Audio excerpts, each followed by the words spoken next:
This thing is taking on a life of its own. Make sure to save your work, everybody.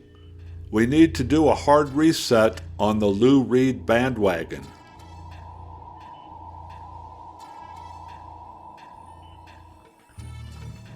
I debated for a while whether to devote a full episode of Band Wagons to Metal Machine music, officially Lou Reed's 5th studio album. After all, I really don't know, I just can't recall, if I've ever listened to all 64 minutes of this unlistenable, interminable, indecipherable, seemingly unexplainable experiment in noise. I seem to remember that with some effort, I did get through the 16 plus minutes of side 1 in one sitting sometime in the mid-1970s when I was young. I absolutely gave no thought to spending time listening to MMM in preparation for doing this essay. I just wasn't up for it. So I decided I would mention Metal Machine music in passing, either at the end of the Sally Can't Dance piece that posted last week, or the beginning of the Coney Island Baby video that you'll see next week. But I could not justify to myself the thought to just skip over Metal Machine music as if it didn't really happen. That would be cheating, I thought.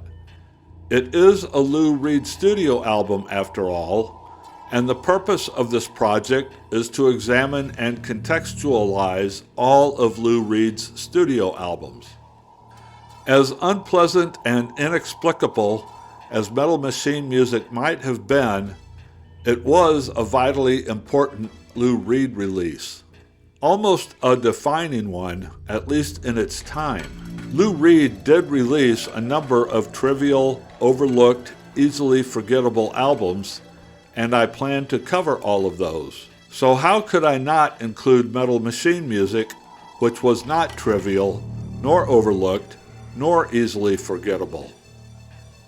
So I changed my mind. For decades, I accepted the predominant theory that Metal Machine music was Lou Reed's exasperated middle finger to RCA Records over some sort of disagreement. Throughout his life, Reed refused to endorse that theory, insisting instead that MMM was a serious project and that his motivation was artistically pure. I always waved off Reed's defense of Metal Machine music as bullshit artistry, just Lou being a bit of a troll. But I recently have opened my mind about Metal Machine music and no longer am indiscriminately dismissive about it. I first gave Metal Machine music some consideration while listening to the soundtrack album from the Todd Haynes documentary on the Velvet Underground a couple of years ago. Much of the early part of that album was music that inspired the Velvets. There was a doo-wop track by the Diablos, a song from Bo Diddley, and there was a piece from the Theater of Eternal Music, the experimental collective that spawned John Cale. And when I heard that track, it became crystal clear to me. Aha, I lectured myself. This is where Metal Machine music came from. What the Lamont Young group did with a multitude of organic instruments, I understood, Reed basically was trying to recreate with his electric guitars and amplifiers. It was the first time it occurred to me that Metal Machine music was not just Lou Reed making a lot of noise, that he was indeed working with purpose and form, that there was a method to his madness and a goal line to cross. My thinking on MMM was further jarred during the process of putting together the timeline for this series. One thing I am trying to accomplish here is to understand how Lou Reed's records fit into the context of his life. What was going on with Lou when he was working on a particular album? What were the circumstances that influenced and guided the way a particular record was presented to the world? What forces compelled the artist to deliver the art? After a bit of time researching and considering and piecing together the timeline, I think I have a decent sense now of what metal machine music was. RCA, after the success of Sally Can't Dance in the fall of 1974, was on Lou to get them another record. Lou was tired after months of constantly touring and recording and partying.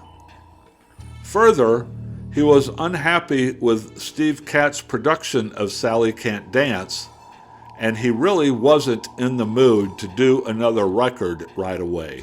But his heart wasn't into a protracted fight with the Suits. So he quickly put together a new band featuring his old friend Doug Yule on bass guitar and the returning Michael Fonfara on keyboards to get back into Electric Lady Studios with Steve Katz in January. This group spent a few days recording for a new LP, but Reed was not feeling it. He and Katz couldn't see eye to eye on anything, so Lou shut it down. He sent his new bandmates home to get packed for the tour that was to start in February of 1975. He told Katz that he was done with him, and he told RCA that he would regroup and deliver them a new album later in the year. But RCA wanted a new album now, while the Sally Can't Dance iron was still hot. Now, now, now, now, now.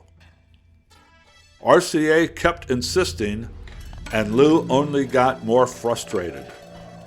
And then it dawned on him. RCA can push all they want, Lou realized, but he also knew that RCA was contractually obligated to accept whatever Lou delivered to them. Lou had a pile of tapes cluttering up his loft. "You want an album?" an exasperated Lou said to RCA. "Here, see what you can do with this." And that summer, in July 1975, RCA released Metal Machine Music, Lou Reed's 5th studio album in 4 years, because they had to. They took it out of circulation in August because it was costing them money to distribute it. But it was out there long enough that it became the lasting symbol of Lou Reed's debauched legend. Can we say that Metal Machine Music was indeed Lou Reed's middle finger to RCA Records? Yeah, I guess you could say that it was. I don't believe that was Lou's full intention. It was not an aggressive move on Reed's part. It was more a defensive maneuver, a way to get the hounds off his trail. Was MMM a serious artistic endeavor, as Reed maintained? I now believe that it was, at least to some extent.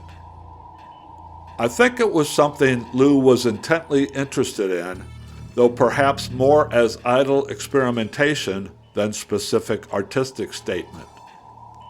Lou was fooling around, perhaps trying to figure out a way to integrate pieces of it into his repertoire. But I don't think he ever had in mind that these tapes would be made public. But the feral rock and roll animal Lou portrayed in public that was slowly consuming him felt cornered and lashed out. And those tapes of random electronic noise became its weapon. The pressuring Suits took a flesh wound and backed off, giving Lou the space he needed to catch his breath and regroup. Metal Machine Music was a bold gambit by Lou. He paid a price in severe public backlash and an erosion of his rapidly expanding audience. But I believe that in the end, it did pay off for him in a huge, if unintended way. I think the Metal Machine Music debacle may have been an epiphany for Reed. It was the moment Lou Reed realized, as he would declare on a live album a few years later, that he does Lou Reed better than anybody. Enough with the Dennis and Steve Katzes of the world. Enough with this rock and roll animal effing circus clown junkie bull crap. Lou Reed realized in that moment that he had given up the wheel, and now he had taken it back. From this point forward, Lou decided, Lou Reed is going to be the boss of Lou Reed.